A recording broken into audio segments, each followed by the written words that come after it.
Allez, bonjour à tous et bienvenue. Donc dans ce tuto, on va apprendre à utiliser le plugin ReaperX et à l'installer.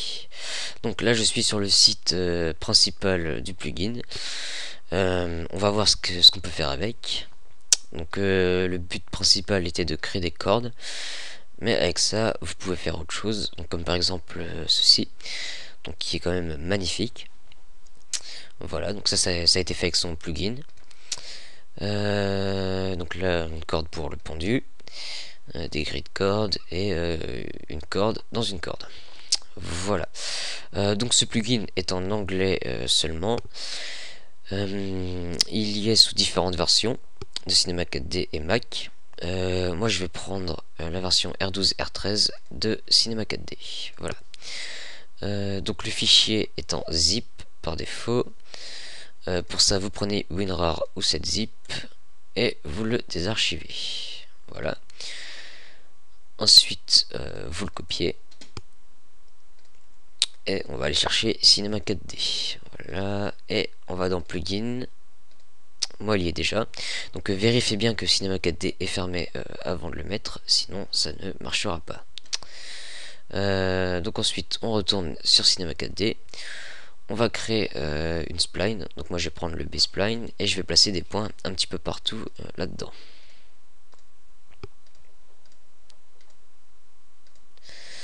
Voilà.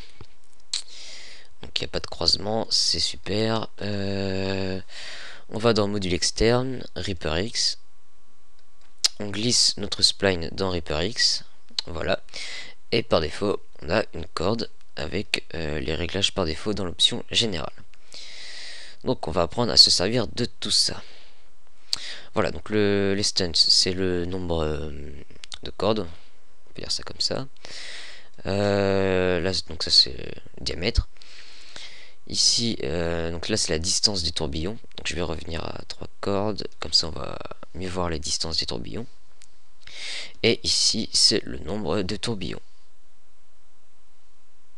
Voilà. On va revenir sur quelque chose d'assez simple.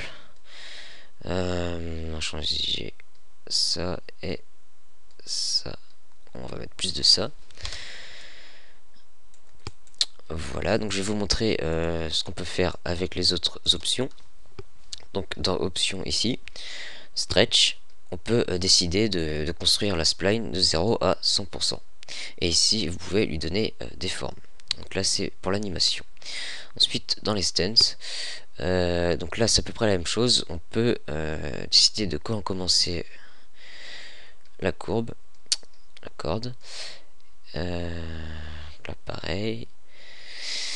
Voilà. Dans Strength Cap, donc là, c'est par exemple la fin et le début des cordes. Donc là c'est tout plat. Dans Cap, dans None on n'en a pas. Dans Fillet, donc là on a un biseau mais non fini. Et là on a un biseau fini. Voilà. Ensuite on peut choisir si la forme de notre biseau. Donc en engravé et les autres options. Voilà, on peut appliquer ça aussi au début et à la fin. Voilà, donc j'espère que cette petite vidéo sur l'utilisation du plugin ReaperX vous aura plu. Si vous avez des questions, n'hésitez pas à les poser sur le site ou sur la chaîne. Et sinon, à la prochaine pour un nouveau tuto. Allez, salut!